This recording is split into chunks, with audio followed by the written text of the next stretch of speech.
Bonjour, bienvenue à tous. Je vous propose de discuter d'un sujet qui nous fait tous rêver, la dette publique. Elle est devenue de plus en plus préoccupante à mesure que sa valeur a augmenté. Si dans l'histoire, des valeurs de dette publique avaient été très élevées, il s'agissait de contextes de guerre et en fin de conflit, sa résorption ne prenait que quelques années. Aujourd'hui, c'est différent, nous nous sommes durablement installés dans un contexte de dette très élevé. La crise sanitaire que nous avons connue s'est accompagnée de plans de relance équivalents à la perte sur le produit intérieur brut, c'est-à-dire 5 à 15%. Très récemment, les États-Unis ont même voté un plan de relance de près de 2000 milliards de dollars, l'équivalent de la valeur en bourse d'Apple ou bien du produit intérieur brut de l'Italie.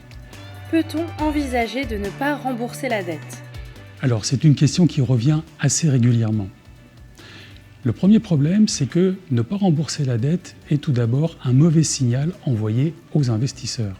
D'ailleurs, toutes les instances officielles se refusent catégoriquement à envisager cette option.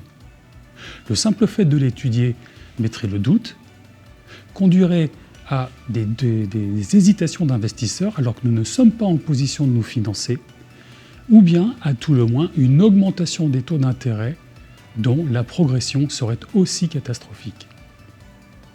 En outre, la dette publique appartient à des non-résidents. Annuler la dette engagerait des mesures de rétorsion qui feraient que nous perdrions tout bénéfice sur les créances que nous avons sur les autres pays.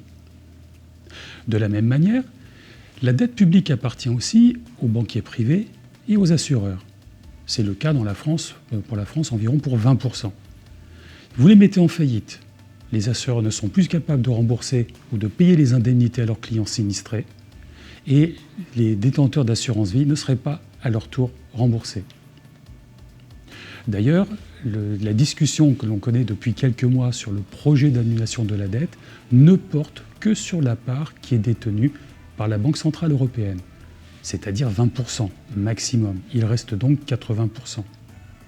Et à supposer que les 27 soient d'accord, on trouverait peut-être un artifice comptable en malmenant plus ou moins les règles européennes, mais en tout cas, on ne dégagera pas de trésorerie et nous n'aurions pas de quoi financer la transition énergétique.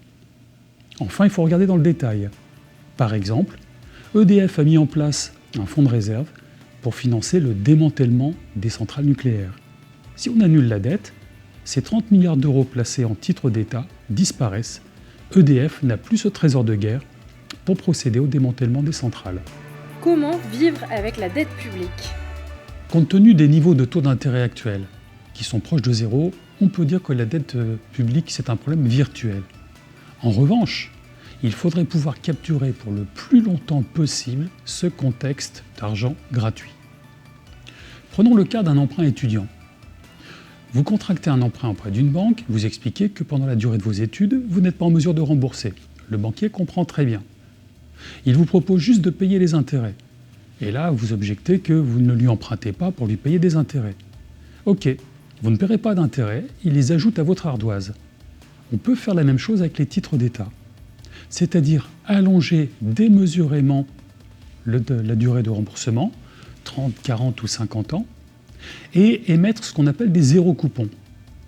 Dans le contexte actuel, nous n'aurions donc pas de charge d'intérêt pendant toute la durée de l'emprunt, et nous n'aurions pas beaucoup à ajouter à la valeur du remboursement puisque les taux sont nuls. Il est temps d'imaginer une politique budgétaire non conventionnelle comme on l'a fait il y a plus de 10 ans pour digérer la grande crise financière avec les politiques monétaires. Des solutions techniques d'aménagement de la dette existent sans devoir arbitrer de manière brutale entre rembourser ou assurer. Mais c'est plus qu'urgent. Par exemple, la dette publique française représente 40 000 € par personne. Et outre les dettes publiques, nous aurons aussi à gérer les dettes privées. Beaucoup d'entreprises aujourd'hui ont aussi profité des contextes de taux zéro pour emprunter à des coûts très faibles, mais certaines d'entre elles, 10 à 15%, ont un EBITDA, un excédent brut d'exploitation, qui couvre à peine un an de charges financières. La moindre hausse des taux d'intérêt les condamne. on estime leur pourcentage à 10 à 15%, que ce soit en Europe ou en Amérique du Nord.